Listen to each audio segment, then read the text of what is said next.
The Instax Mini Evo is one of the best instant cameras you can buy right now.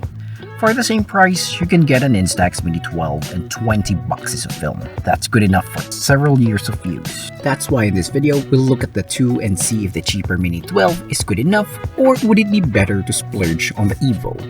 We'll compare their image quality, how easy they are to use, and their value. The Mini 12 is an analog camera and it exposes directly on film.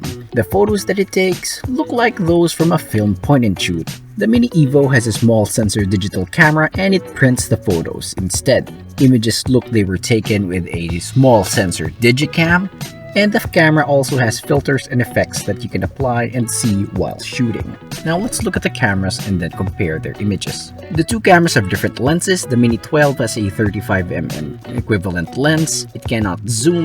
The Mini Evo has a wider 28mm lens and can zoom. The lens of the Mini 12 has a maximum aperture of 12. The Mini Evo has an f2 max aperture like most smartphones. That means the Mini Evo can produce much brighter photos and it performs much better in low light. Outdoors, when it's sunny, both cameras perform well.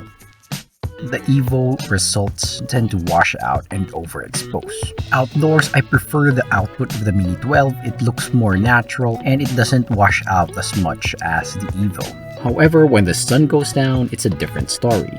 We took this photo in the afternoon. The sun was still up, but it's a bit dark on the Mini 12. And when you go indoors and there's no sun, the limitations of the Mini 12 become more apparent. The Evo is much brighter and much more natural looking. In this photo that's lit only by candles in really dark light, the Mini 12 relies only on the flash and can take very natural looking photos. The Evo captured the candlelight very well. Besides low light conditions, the other issue with the Mini 12 is that there's a limit on how close it can focus. Here's the maximum closest that the Mini 12 can do, about 30 cm from the lens. It's also challenging to frame and it won't be exact.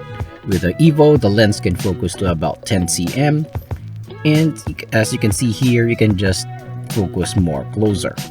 Here's what happens if you try to focus with the Mini 12 closer than 30 cm.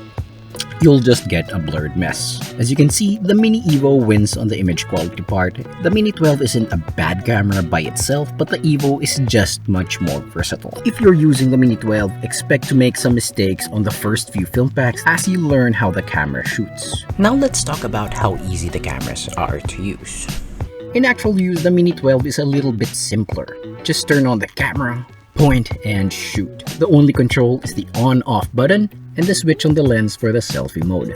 The Mini Evo, on the other hand, there's tons of buttons and dials to memorize and the menu is deep and some features are a bit hard to find. Basic picture taking is easy, but accessing the more advanced features can be challenging. Expect to fumble with the controls for the first few weeks with the camera. The good thing is that with the Evo, you won't be wasting film because you only print what you want. So it all boils down to the question, which one is a better value? Well, it depends on the end user. If all you need is a basic camera for celebrating milestones and documenting your life, the Mini 12 would probably be sufficient for you. The money you save on the camera can buy you a year or so's worth of film. That's a lot of memories for your money. But the Evo really is a cool camera. It's more convenient and versatile, so if you can afford it, it's the one I'd recommend. So that's it for the video. Thank you for watching and see you on the next video.